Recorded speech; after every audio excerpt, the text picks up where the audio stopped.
राहुल की यात्रा से कांग्रेस को सबक, चुनावी मैदान में लड़े अब विचारधाराओं की लड़ाई। भारत जोड़ो यात्रा इसी महीने श्रीनगर में समाप्त होने वाली है। कांग्रेस इस बात पर जोर दे रही है कि यह यात्रा राजनीतिक नहीं बल्कि विचारधाराओं की लड़ाई है।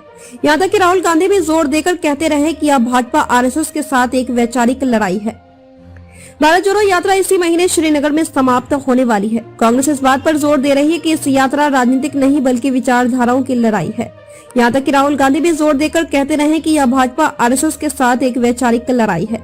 लेकिन बड़ा सवाल यह है कि क्या यह यात्रा वोटों में तब्दील हो पाएगी। कांग्रेस का कहना है कि इसके प्रभाव का आकलन करना होगा। पिछले 2 आम चुनावों में कांग्रेस अब तक के सबसे खराब प्रदर्शन के साथ हारी है।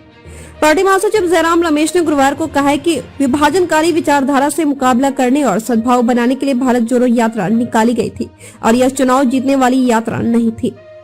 उन्होंने कहा, मुझे लगता है कि हमें देर हो गई क्योंकि हमारा ध्यान चुनाव पर ज्यादा था और इस यात्रा को पहले ही निकाल लेना चाहिए था क्योंकि यह विचारधारा की लड़ाई है और आरएसएस द्वारा फैलाई गई नफरत के जहर को बेअसर करने में सालों लग सकते हैं। यात्रा के उद्देश्य के बारे में विस्तार से बताते हुए कांग्रेस नेता ने कहा कि यह लोगों के बीच प्रेम और सद्भाव फैलाने वाली यात्रा था, लेकिन ये यात्रा चुनाव को कैसे प्रभावित करेगी इसके बारे में अभी कुछ नहीं कहा जा सकता है। जयराम रमेश ने कहा, भारत जोड़ो का संदेश केवल उन 12 राज्यों और 2 केंद्र शासित प्रदेशों तक सीमित नहीं है जहाँ से यात्रा गुजरती है। कई राज्य स्तरीय यात्राओं की घोषणा पहले ही की जा चुकी है और आगामी हाथ से हाथ जोड़ो अभियान भारत जोड़ो के संदेश को हर भारतीय के घर तक ले जाएगा। पार्टी संभावित सहयोगियों तक भी पहुंच बना रही है। हमने उत्तर प्रदेश में पार्टी ने समाजवादी पार्टी, बहुजन समाज पार्टी और राष्ट्रीय लोकदल और यहां तक कि राम मंदिर समिति को भी लिखी।